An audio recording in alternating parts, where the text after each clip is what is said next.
Hello, and welcome to a special edition of The Point. I'm Marcel Wieder.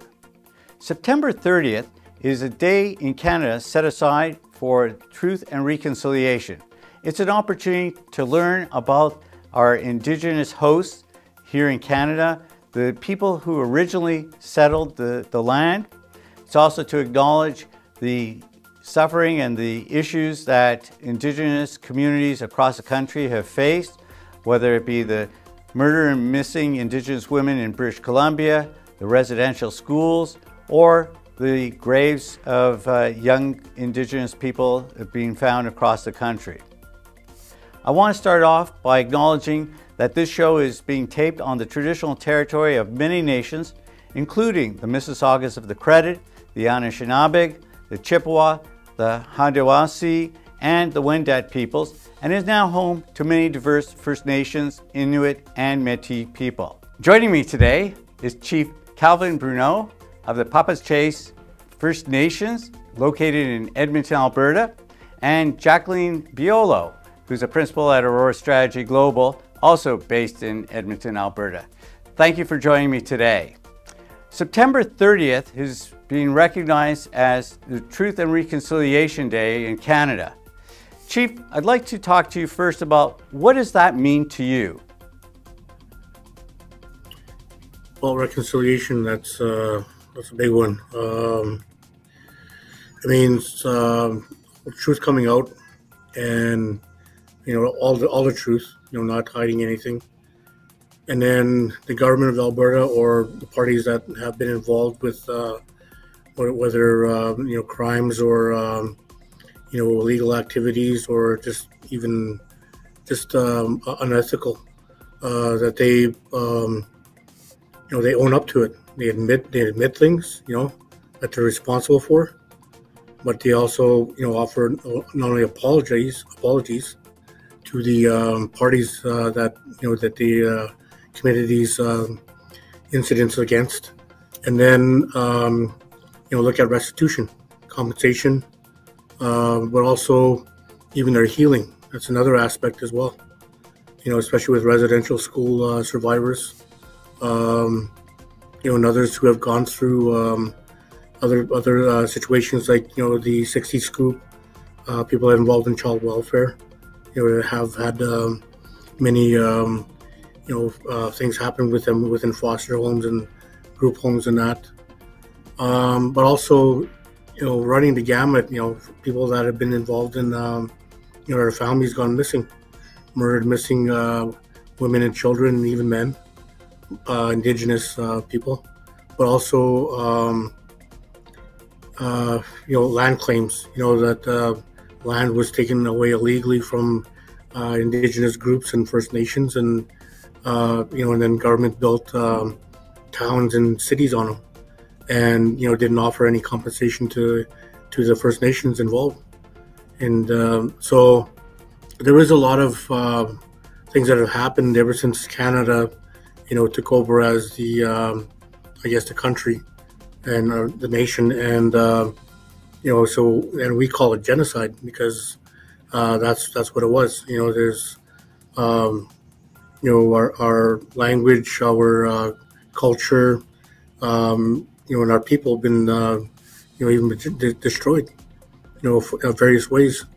And one of the main ways was residential schools. And so there's a lot in terms of reconciliation.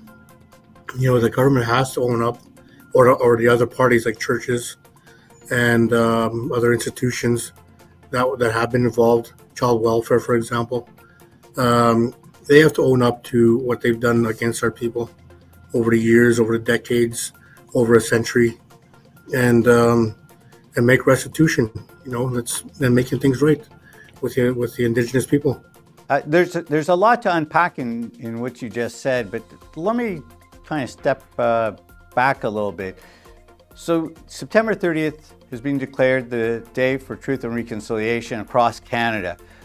How are Canadians, non-Indigenous Canadians, reacting to it, and how should they think about that particular day? Well, a lot are far removed from what's taken place because a lot of it, is historical.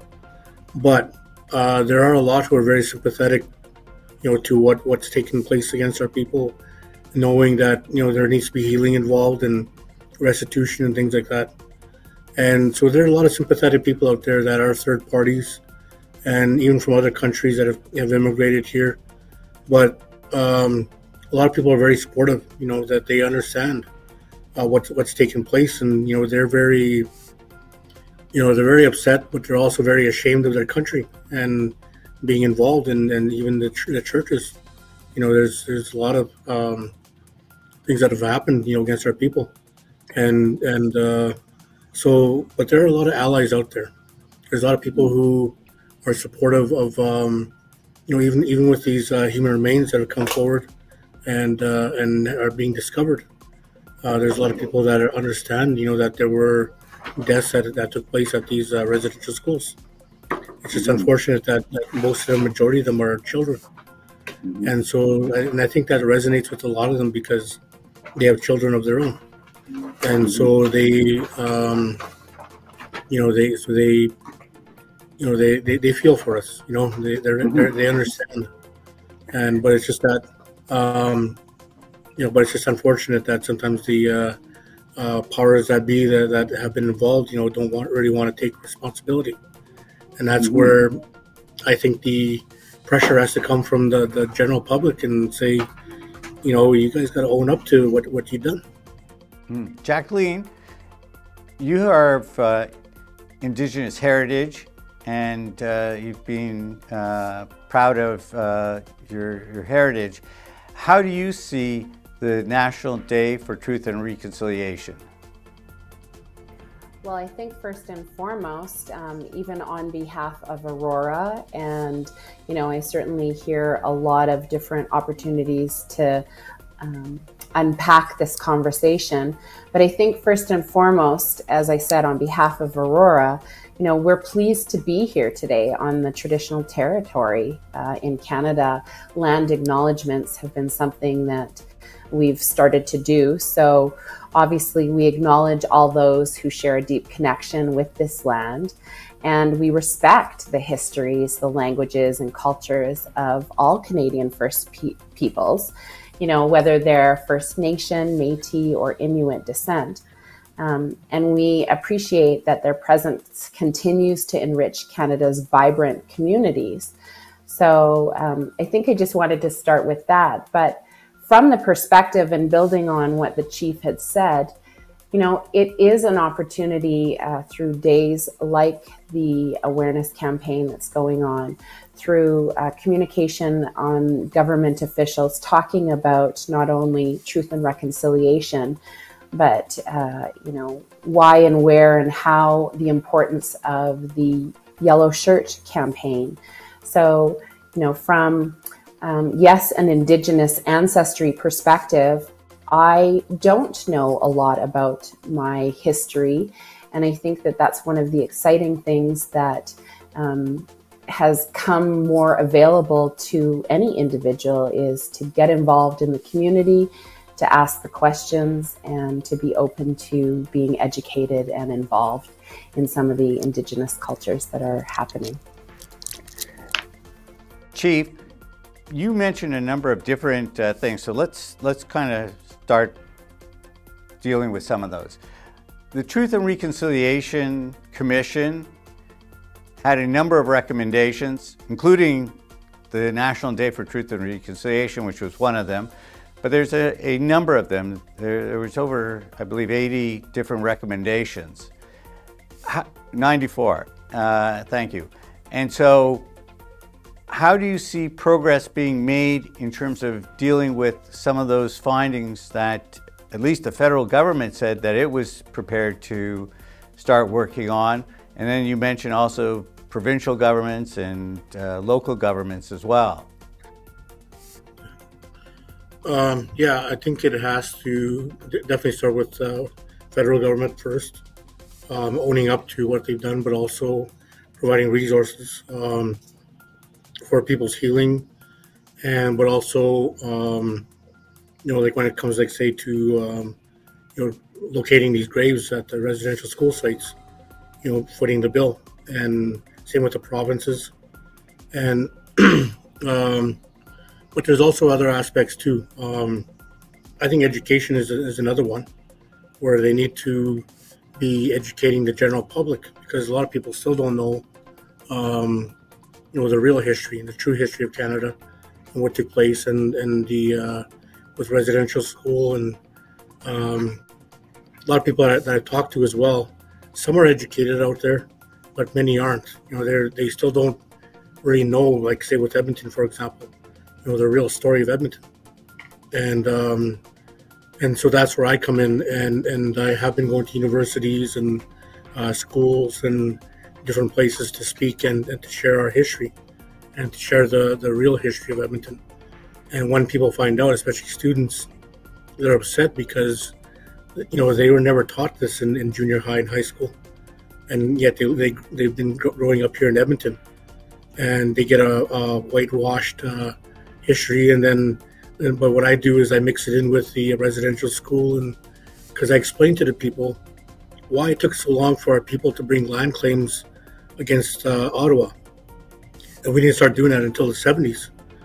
But until then, you're dealing with a reserve system.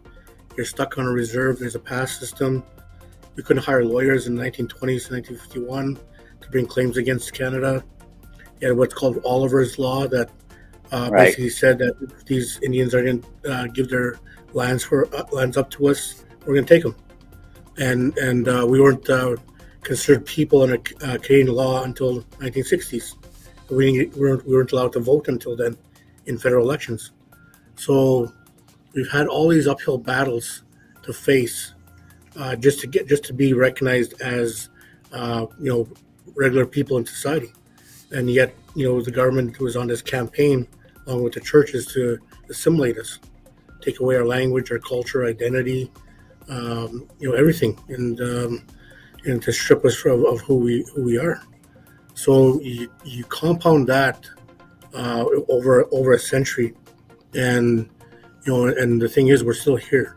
But the thing is, our people are broken, and they need healing. They need help, and so that's where the governments, where it's municipal all the way to federal, they have to provide the resources to help our people. But also I think it's other institutions as well, like churches and that.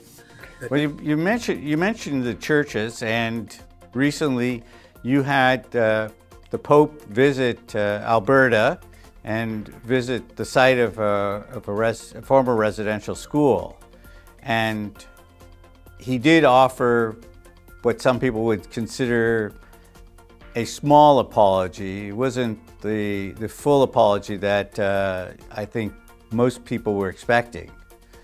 But do you feel that was a starting point? It's a starting point, but the thing was, it's too little, too late. He wasn't saying anything until he was in the air back to the Vatican, to Rome. Then he was saying some stuff that he should have said while he was in Canada. For example, that there needs to be concrete action, and because he mentions it briefly in his apology, but he doesn't say what that is. He doesn't say whether that's like having people's therapy sessions paid for, counseling sessions paid for, providing help for a lot of people that went to residential school, and not only that too. He did visit some sites. He went to visit some communities, and he came here in Edmonton as well. But the thing is, with Edmonton, yes, he did have the mass the next day, and he was, a lot of people were there, happy that he was there. But I was watching it, and I just thought, man, this is not going to be enough for our people. And plus, when he was at Sacred Heart, and I was there, I was invited as a host, but I wasn't able to give a welcoming like I wanted to. It was all staged and scripted. He was in and out of there in an hour. Unfortunately, when you're dealing with these levels, they tend to be very scripted. Jacqueline, do you see a new political will to address some of the issues that the chief has raised?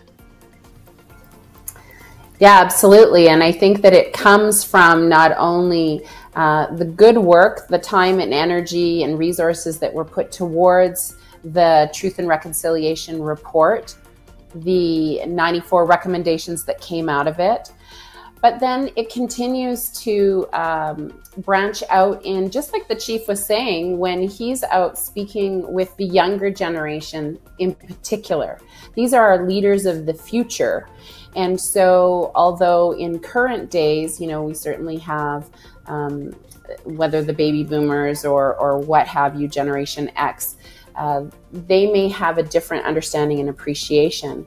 But where the political will is coming from is the enhanced and increased interest from the younger generations who are demanding, requesting, showing interest and enthusiasm to have those recommendations in particular put more of a priority by the government. So I think that we can continue to see progress. I know certainly the chief has also addressed that, you know, certain things still have not made it as to the forefront or a priority, but we do need time. And I think that as long as Canada continues to make it a priority and communicate that out into the general public, that we will see the progress that is desperately needed. So I'll stick with you, Jacqueline. That's on the federal level. Do you see anything at the provincial level? I know Jason Kenney has made some efforts, but he'll be leaving office shortly, and there'll be a new premier.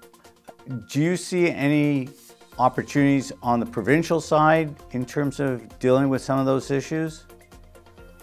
Well, yeah, again, I think that, you know, you have to give credit where credit is due. And part of it may just be that there wasn't an education or awareness, or unfortunately a priority that was afforded to these initiatives in the past.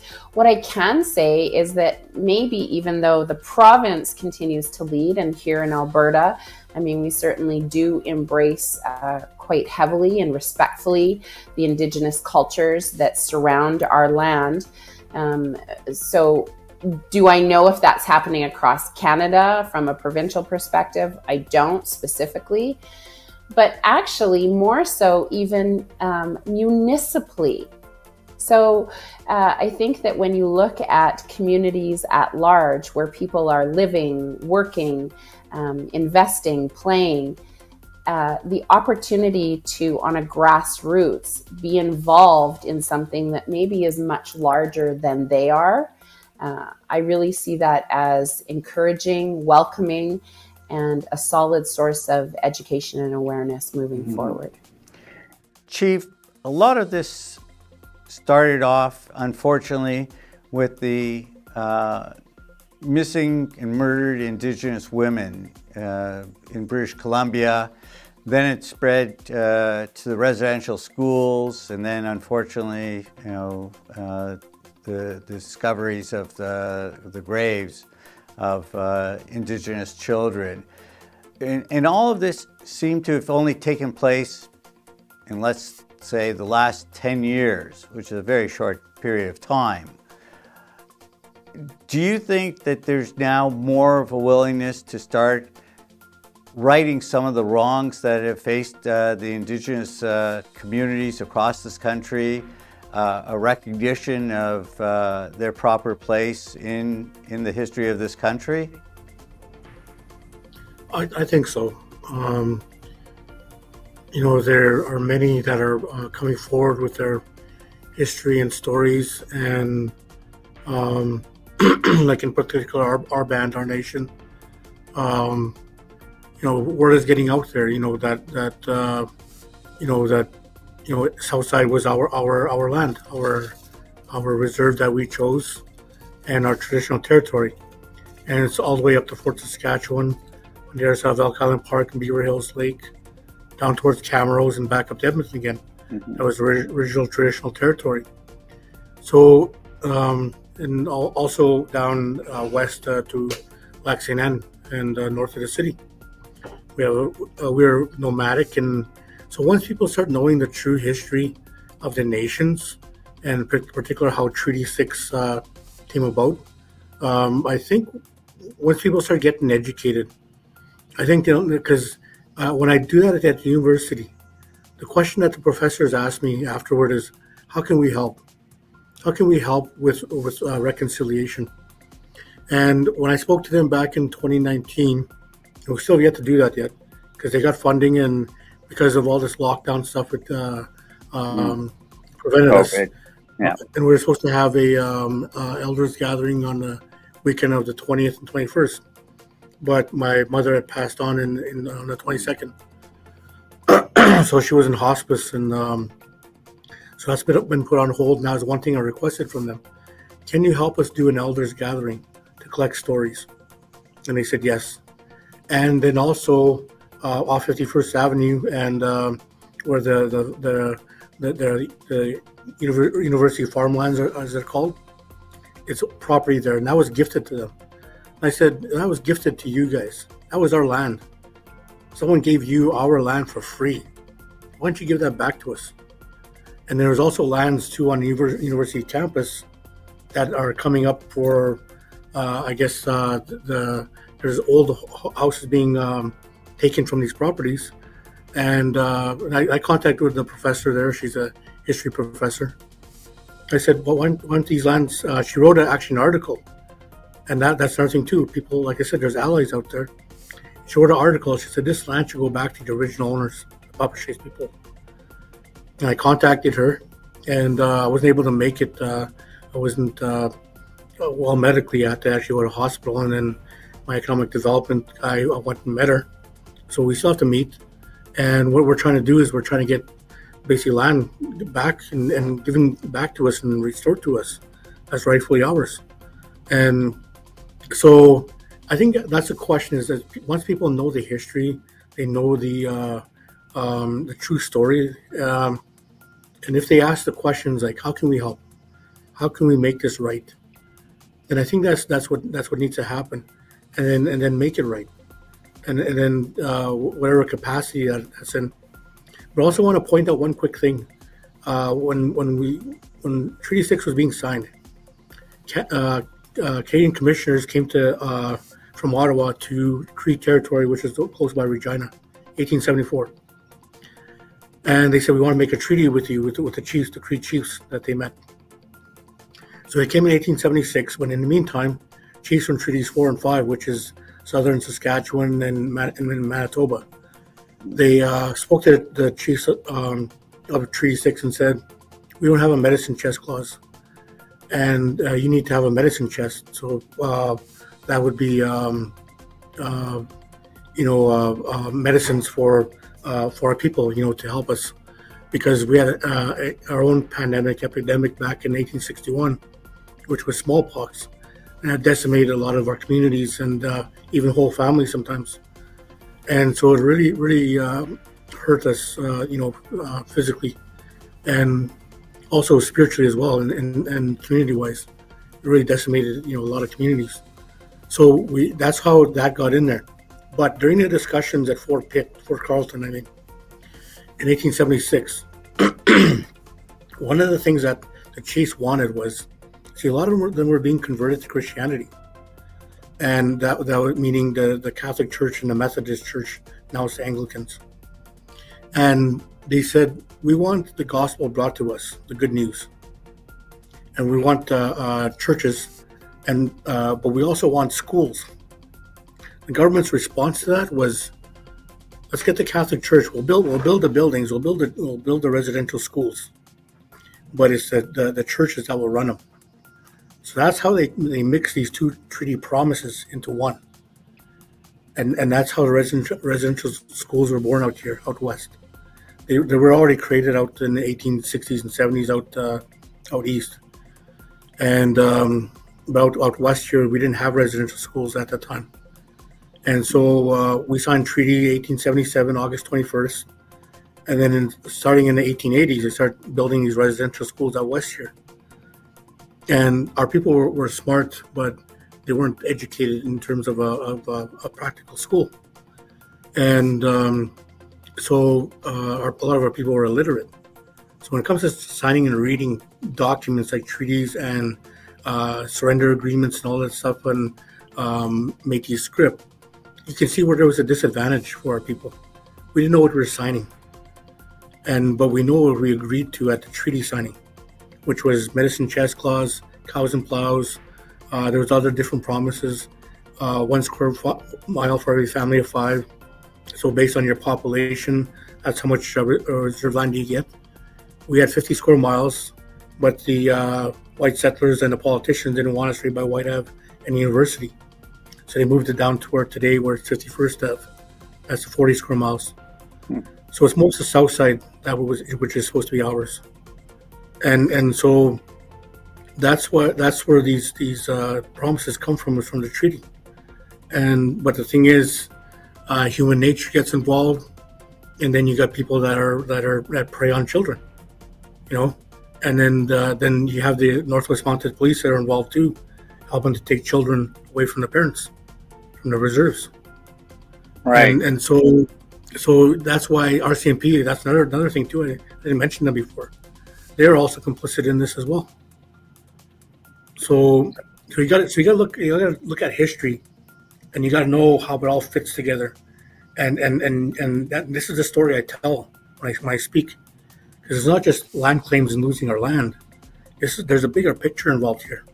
They want to settle the West, but they had to do it by signing treaties with us. They need permission to get in our territory. But right. They had all these promises right from the get-go. They're breaking these promises. Mm-hmm. Well, Chief, there's a lot more, and I wish we had more time to chat about this. But I think the Day for Truth and Reconciliation is at least one small step in the process of healing and educating, because from our chat, it comes across that education is such an important component towards the healing part of it.